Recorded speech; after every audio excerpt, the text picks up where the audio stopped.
My name is Dan Smith. I've served in the British Army for 14 years, completing tours of Afghanistan and Northern Ireland. This year marks 100 years since the end of the First World War, once known as the War to End All Wars. To commemorate this historic moment, I've teamed up with the Royal British Legion to try and raise £25,000 as a way of remembering those who sacrificed their lives for our country. I'm kayaking the full length of Great Britain, with just 60 days to journey 900 miles from the peaks of Scotland all the way down to Brighton.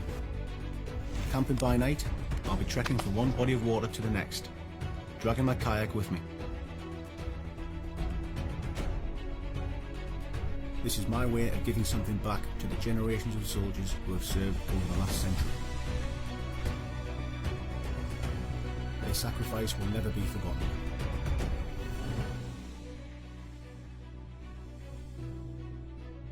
Follow me on the Paddle of Britain.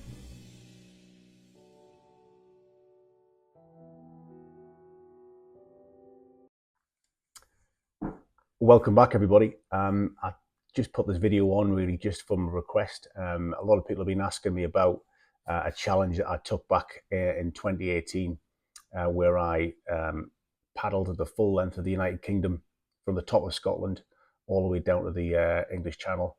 In that little sort of clip you've just seen there, and that's the little teaser, the promotional video that we got made prior to the challenge going ahead. It was for charity, and it was also a challenge for me as well. So the charity was the Royal British Legion, who do a lot for our armed forces and our armed forces community and veterans, and also have a big part to play in remembrance. So that was the main driver behind it all. And I also wanted to do something that no one's ever done before, and I still believe no one's ever done that route. I think I would have known about it by now if they had.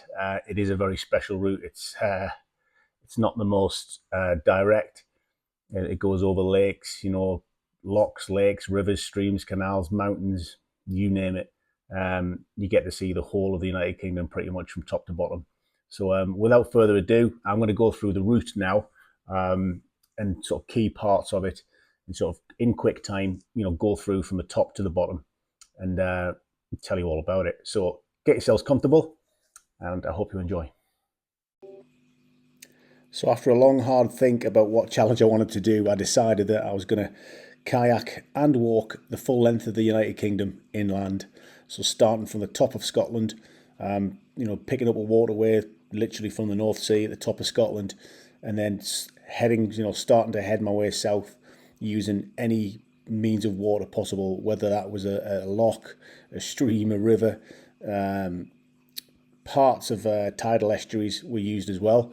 But through the whole country, we utilised lochs, rivers, lakes, canals, and streams sometimes, and anything in between that, I carried it around or pulled the kayak on a trolley, which you'll see later on in the video. But as you can see, it's a pretty unique route. It goes from east to west a couple of times. It meanders through amazing remote Scottish Highlands to lovely countryside to cities, and then eventually ends up at the English Channel in Brighton. So pretty epic journey. Day one started with a bang, with the weather changing from lovely flat calm conditions to raging force 4 headwinds, white caps, and it was nearly to the point where I wasn't going to have to get in. It was going to be that big, but it was just on the cusp. We look how far he's come already in about 40 minutes. So hopefully once it gets to the bottom here, which is about another mile, we might get a bit of shelter from this wind and a little bit more calm.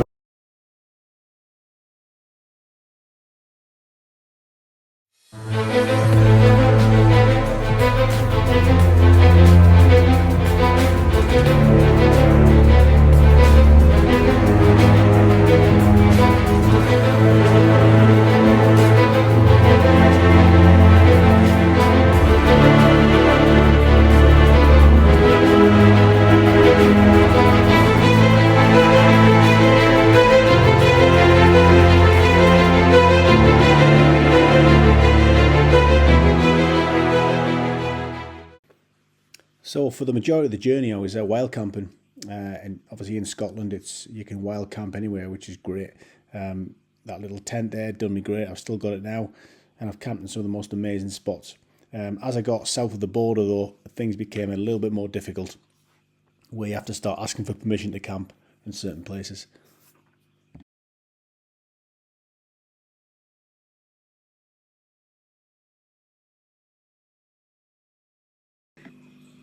Okay, let's talk about the trolley. Let's talk about some of these big portages I had to do. Some of them were massive, over 20 miles of portaging down roads. So I had to get something that was going to travel well. The kayak, on top of it was going to travel well.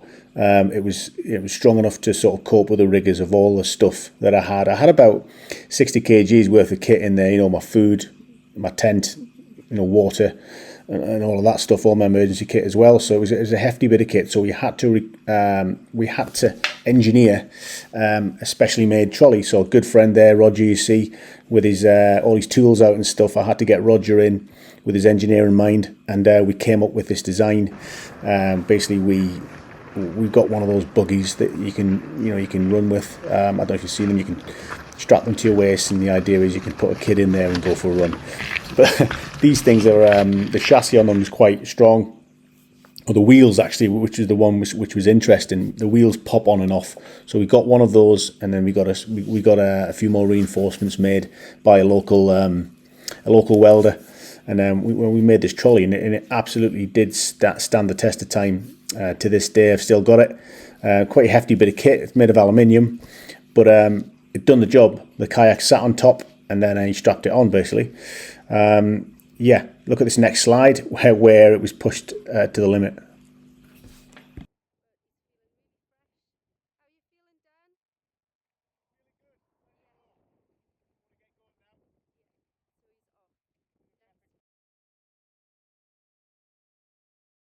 So from the start, Durness, first few days, lovely weather, stunning scenery, loads of little locks through here, absolutely awesome wild camp spots. I made my way gradually across to the east, where we picked up the Donnoch Firth, which was a tidal paddle, about an 8-mile paddle through here. And I got caught out by the tide, and I got sort of left high and dry on some mud flats here. So that wasn't good. I had about a 600-meter drag back. Luckily there was no quicksand, but that was a bit of an epic. From there, a bit of a walk down to a place called Invergordon, where I picked up another lock, which brought me inland, basically towards Inverness, where I picked up the Caledonian Canal, bringing me right through Loch Ness. Those of you who've been there know how stunning it is. Through Loch Ness, again, I had a decent weather, some big waves on Loch Ness, but I managed to sort of sneak through.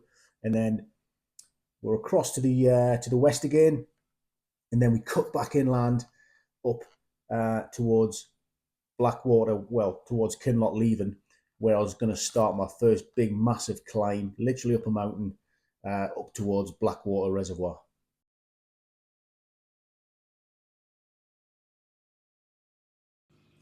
So after a long, hard slog up that bank, we made it, 800 metres above sea level. We eventually made it onto Blackwater. And then this is pretty much it. You're into the sort of the most remote place, one of the most remote places in Scotland. There's no roads up here or anything. I'm just basically paddling into the abyss. And the weather changed, and sort of things started to go south from here on in.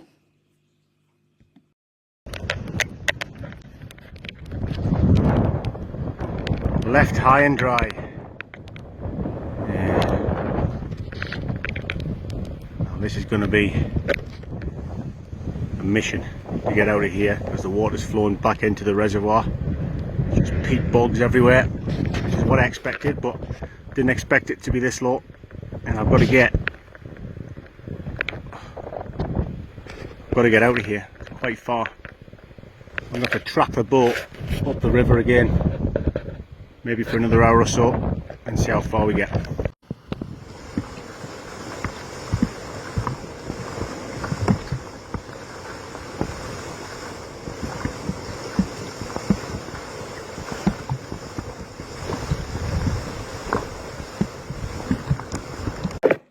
So after about what felt like an eternity of moving around Rannochmoor, trying to portage my kit. I ended up camping on Rannochmoor that night. You can just see in that video, a big storm came in, and it was wild. But eventually, at the end of that second day, I found this little bothy where it was just absolutely amazing. Got a fire going, got all my kit dried off. I actually thought about quitting at that point before I found this bothy. So amazing little places and amazing little sanctuaries, these bothies, totally in the middle of nowhere. And after a good feed, once you get all your kit dried, you feel better and your mood changes. And then, after that, I got a new lease of life and I was happy to crack on with the journey. I wasn't going to quit.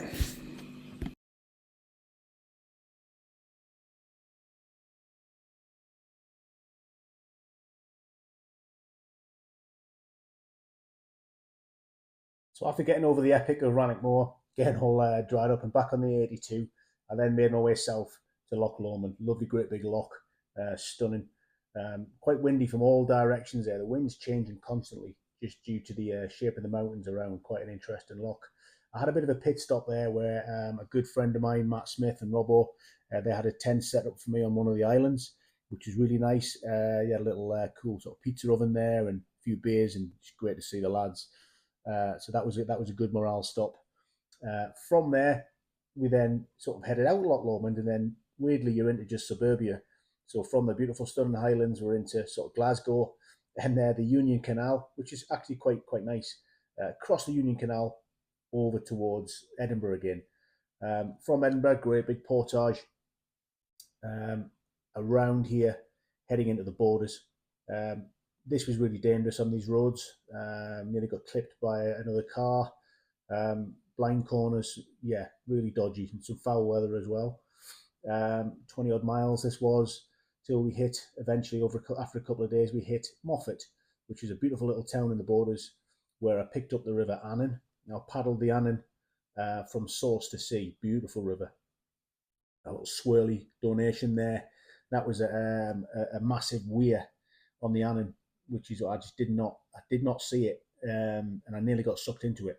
So that was a close call. And then from there, big sea crossing. But it was the biggest sea crossing I've done on here. So the non-inland bit across here to Silloth, and then sort of Carlisle area type thing, and then we're heading into the lakes. So a whole different chapter. Got the borders out of the way, and we're into the Lake District. Hi guys. For the past sort of 2 hours, I've been on these sort of roads with those sort of tracks. Tiny little, about 2 foot wide spaces. Really busy road.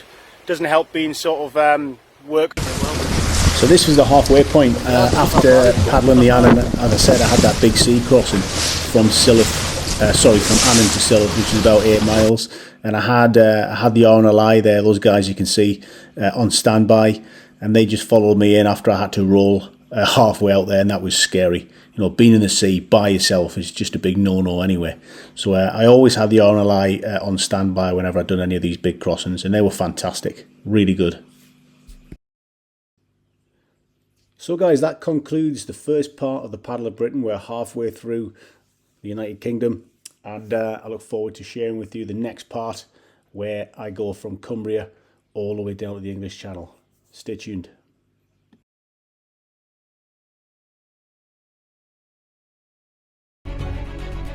This is my way of giving something back to the generations of soldiers who have served over the last century.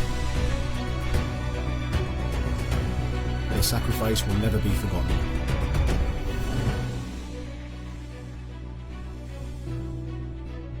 Follow me on the Paddle of Britain.